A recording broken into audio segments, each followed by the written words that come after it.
দাদুর বানানো নেশাময় পানিকে নিজের মুখে সবকিছু স্বীকার করে নিল রায়ান। হ্যাঁ বন্ধুরা, পরিণীতা সিরিয়ালের নতুন আপকামিং আপডেট নিয়ে আপনাদের সামনে হাজির হয়েছি।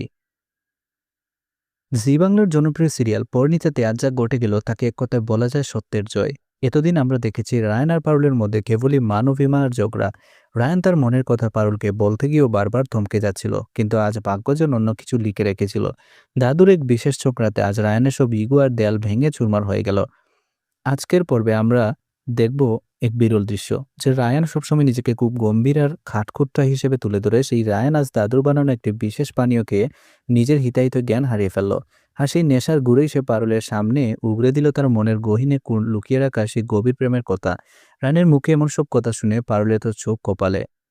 আজকের এই ভিডিওতে আমরা এই মিষ্টি এবং নাটকীয় মুহূর্ত বিস্তারিত বিশ্লেষণ করব। ভিডিওটি শেষ পর্যন্ত দেখুন, কারণ আজকের রোমান্স আপনার মন ছুঁয়ে যাবে।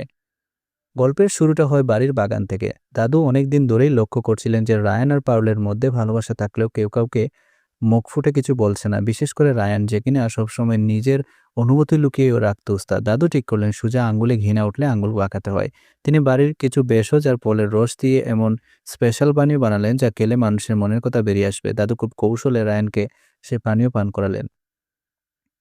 রায়ান প্রথমে বুঝতে পারেনি, সে ভেবেছিল এটি হয়তো সাধারণ কোনো ফলের রস। পানীয়টি খাওয়ার কিছুক্ষণের মধ্যে রায়ানের মাথা ঝিমঝিম করতে শুরু করে, তার হাঁটাচলা একটা টলমল ভাব চলে আসে। দাদু দূর থেকে মুচকি এসে পারুলকে ইশারা করলেন রায়ানের কাছে যেতে। পারুল তখনও জানতো না রায়ানের ভেতরে কি তুফান বইছে। সে যখন রায়ানের ঘরে গেল তখন সে দেখলো রায়ান বিছানার উপর বসে একা একাই হাসছে। পারুল ঘরে ঢুকা মাত্রই রায়ান তার দিকে অপলক দৃষ্টিতে তাকিয়ে থাকে। পারুল রাগান্বিত স্বরে বলল, আপনার একই অবস্থা, আপনি কি নেশা করেছেন? রায়ান তখন টলতে টলতে উপরে উঠে পারুলের সামনে গিয়ে দাঁড়ায়। সে পারুলের হাত দুটো নিজের মুঠোয় নিয়ে খুব নরম স্বরে বলল, নেশা তো অনেক আগে করেছি পারুল, তোমার চোখের নেশা। পারুল তো শুনে আকাশ থেকে পড়ল। যে রায়ান তাকে সারাক্ষণ বকুনি দেয়, তার মুখে আজ এই কথা।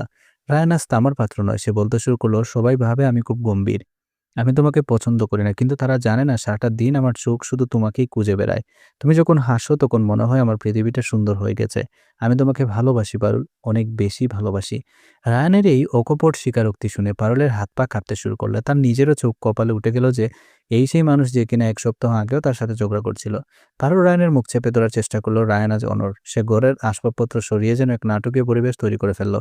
সে পারুলের সামনে হাঁটু গেড়ে বসে বলল, রায়ান বলল, পারুল তুমি ছাড়া এই বাড়ির প্রতিটি কোণ আমার কাছে অন্ধকার মনে হয়। আমি এতদিন সাহস পাইনি বলার, কিন্তু আজ আমি সব সত্য বলে দিব। তুমি আমার পরিণীতা, তুমিই আমার জীবনের সবটুকু। পারুল তখন কি বলবে ভেবে পাচ্ছিল না। একদিকে আনন্দ, অন্যদিকে লজ্জা, সব মিলিয়ে পারুল একদম স্তব্ধ হয়ে গেল। সে বুঝতে পারলো রায়ানের এই সত্য বলার পেছনে দাদুর কোনো হাত আছে। কিন্তু সত্যতা তো সত্যই। রায়ান নেশার ঘুরে পারুলের মাথায় হাত দিয়ে শপথ করলো যে সারা জীবন পারুলকে আগলে রাখবে। রায়ানের এই রূপ দেখে বাড়ির পরিচারিকা বা অন্য কেউ যাতে দেখে না ফেলে, পারুল তড়িঘড়ি করে দরজা বন্ধ করে দিল। কিন্তু রায়ানের সেই রোমান্টিক স্বীকারোক্তি পারুলের মনের গহীনে এক নতুন সুরের জন্ম দিল। ভিডিওর এই অংশে আমরা দেখব পরবর্তী দিনের দৃশ্য। যখন রায়ানের নেশা কাটলো তখন কিছুই মনে করতে পারছিল না। কিন্তু পারুলের লাজুক চাহনি আর দাদুর রহস্যময় হাসি দেখে সে বুঝতে পারলো কাল রাতে সে বড় কোনো অঘটন ঘটিয়েছে। পারুল যখন তাকে মনে করিয়ে দিল সে কি বলেছে, রায়ান তখন লজ্জায় লাল হয়ে গেল। কিন্তু দাদু এসে মাঝখানে দাঁড়িয়ে বললেন, যা বলেছো বেশ করেছো। সত্য তো মুখ দিয়ে বেরোলো। রায়ান আর পালিয়ে থাকতে পারলো না। সে পারুলের চোখের দিকে তাকিয়ে মুচকি হাসলো। এই হাসি প্রমাণ করে দিল যে নেশার ঘুরে বলা কথাগুলোই ছিল তার জীবনের ধ্রুব সত্য। পারুল আর রায়ানের মধ্যে যে দূরত্বের দেয়াল ছিল তা আজ চিরতরে ভেঙে গেল। দাদুর সেই নেশাময় পানি আজ সেনগুপ্ত পরিবারের ভালোবাসার নতুন এক বসন্ত নিয়ে এলো। তো দর্শক, রায়ানের রোমান্টিক স্বীকারোক্তি আপনার কেমন লেগেছে? আপনারা কি চেয়েছিলেন রায়ান এভাবেই পারুলকে প্রপোজ করুক? দাদুর এই বুদ্ধিতৃপ্ত চাল আপনাদের কেমন লাগলো? আপনাদের মূল্যবান মতামত কমেন্ট করে জানান। পরিণীতা সিরিয়ালের আগামী পর্বে আমরা দেখব রায়ান কিভাবে পারুলকে নতুন করে বরণ করে নেয়। সব ধামাকা আপডেট এবং বিস্তারিত রিভিউ সবার আগে পেতে আমাদের চ্যানেলটি এখনই সাবস্ক্রাইব করুন। ভিডিওটি ভালো লাগলে লাইক ও শেয়ার করতে ভুলবেন না। দেখা হবে পরবর্তী ভিডিওতে।